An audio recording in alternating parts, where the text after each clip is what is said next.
Don't she dream of love to peaceful Philippines, where the man is hiking night and day, where Tagalogs steal and lie and Americanos die. There you hear the soldiers sing this evening lay. Damn, damn, damn the Filipinos, cross-eyed khaki. Indeed, a government that answers to its citizens. The House is not only the voice of the people, it is a guardian of their trust. Kaya mo bang mahalin ang Pilipinas? Ang Pilipinas na lugmok sa korupsyon at pagsisinungaling. Ang Pilipinas na pinagsakripisyo ng ating mga ninuno. Ito ba ang republika ng ating ipinaglaban? Kaya sa mga nakikipagsabwatan upang kunin ang pondo ng bayan at nakawin ang kinabukasan ng ating mga mamamayan, hiya naman kayo sa inyong kapwa Pilipino. Philippine Congressman Zaldi Co claims he made monthly deliveries of public works kickbacks to President Marcos Jr. and former Speaker Martin Romualdez. Ang nag-deliver papunta sa bahay nila Pangulong Bongbong Marcos at Speaker Martin Romualdez. Insert o magpasok ng 100 billion worth of projects sa BICAM. Sana po But he has yet hindi to nila ako respond. mapatay.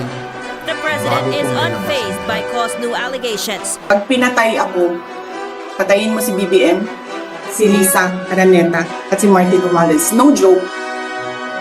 Sa bansang ating sinilangan, tayo'y tinuruan na mahalin at maging sagisag. Pero sa lahat ng pangyayari, tayo naman ay kawawa. The proclamation of martial law is not a military takeover. I, as your duly elected President of the Republic, use this power, which may be implemented by the military authorities, but still is Dahil sigurado na ako na tayo'y panalo na sa darating na embodied in the eleksyon. Constitution to protect the Republic of the Philippines and our democracy. Sa konstitusyon, nakalagay na ang Estado ay ang ating tagapagprotekta. Pero sa mga nakarang administrasyon, hindi protekta ang ating nakita, kundi puro patayan at abuso. We will not stop until the last drug lord, the last financier, and the last pusher have surrendered or put behind bars or below the ground if they so wish. Would stop drugs and crime, criminality in 3 to 6 months.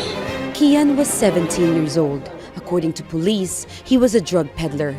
He resisted arrest, they say, and fired at them first, so they killed him. But this closed-circuit camera tells a different story. It shows Kian being dragged by 2 police officers. 4,000 people have been killed in police raids since President Duterte launched an aggressive crackdown on drugs.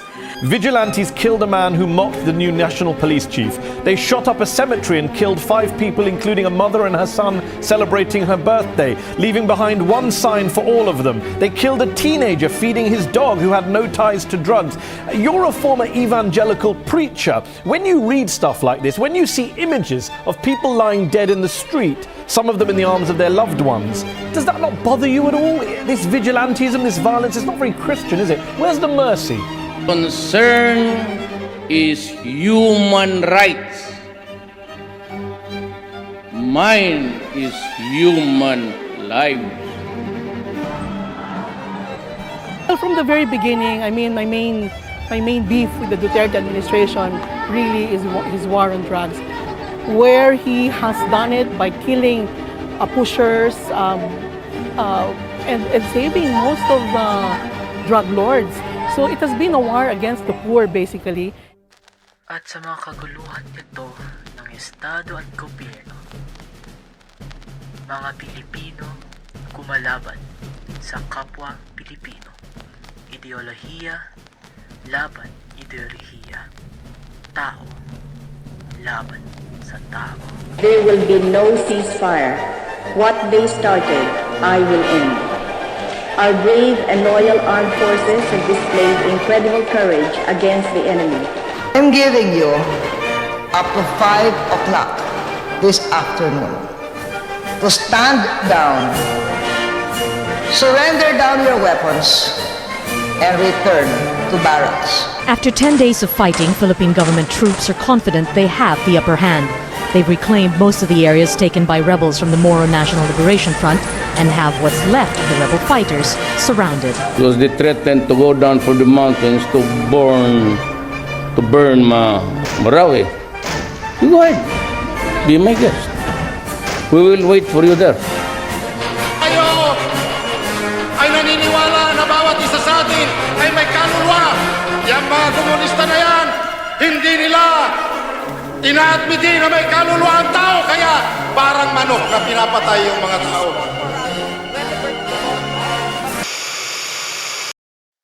Ngunit, huwag natin kalimutan, huwag tayo mabulag. Sa lahat ng pag-aaway na to, Pilipino laban Pilipino, ang tunay na kalaban natin, nakaupo lang sa kanilang mansyon at palasyo. Ang tunay na kalaban natin, ang mga politikang korap. We'll always carry the flame that will burn until Marcos's return! Ang buong bansa ay matibay at laging handa sa nakakapinsalang mga sakuna. World condemns us as one of the most corrupt countries in the world. Na ang tanggapan ng pangalawang Pangulo ay mahalaga sa amin ang pagkakaroon ng plano, mahusay na implementasyon ng proyekto. Sila ang nakakauwi sa mga mansyon sa Amerika! Sila ang nakakabili ng designer bag! May konti naman kami kanigin, sir. Pero nasira na daw namin yung dyan sa bukid namin, sir. Flood control scandals have plagued the Philippines for years. Critics say corruption spreads across multiple agencies, undermining public trust and leaving communities like Hagonoy exposed to repeated disaster. Kasama ng mga naglalakaw, mga nagtatango ng magnanakaw, isa lang ang gusto namin sabihin sa inyo lahat. Patawad kay Father, pero putang ina ninyo! Aisha! Managot lahat ng sangkot. Ikulong lahat ng mga kurakot. Ibalik ang nakaw na yaman. No more! No more! No more! Betrayal of public trust. Mga politician sa kabila, mga oligarki sa likudan, at ang mga kababuyan nila ay nangyayari sa ating harapan. Masasabi bang tao ng mga nakaupong ito? Mas nagmumukha lang mga hayop, mga baboy na salot sa lipunan. Tumatakbo sila na may pangako ng pagbabago. Ngunit ang sistema ay ganito pa rin. Puta na! Hindi na ito ang Pilipinas na ating ipinaglaban. Isa na itong impyerno na pinapatakbo ng mga demonyong salot. At tayong mga mamamayan ay nakaluhod sa mga paa nila. Sa ilalim ng poste, kumukurap ang ilaw. Parang ilog ng ginto na palihim nilang sinasahod. Ang bayan ay bangkang matagal nang sinasadlak. Hinahayaang lumubog habang sila'y umaakyat. May aninong palaing nasa likod ng palasyo. Humahawak ng timbangan pero kamay ang tinitingnan. Sa bawat dahong nalaglag sa punong pag-asa, may paang tumapat, ninakaw ang umagang dapat sana'y atin na. Ngunit may apoy sa hangin na hindi nila masisilaw. Sigaw ng lupang pagod na pero hindi sumusuko. Kung ang gabi itinahi nila sa buwis at pagkukunwari, araw ang sagot natin, liwanag na di nila kayang ariin.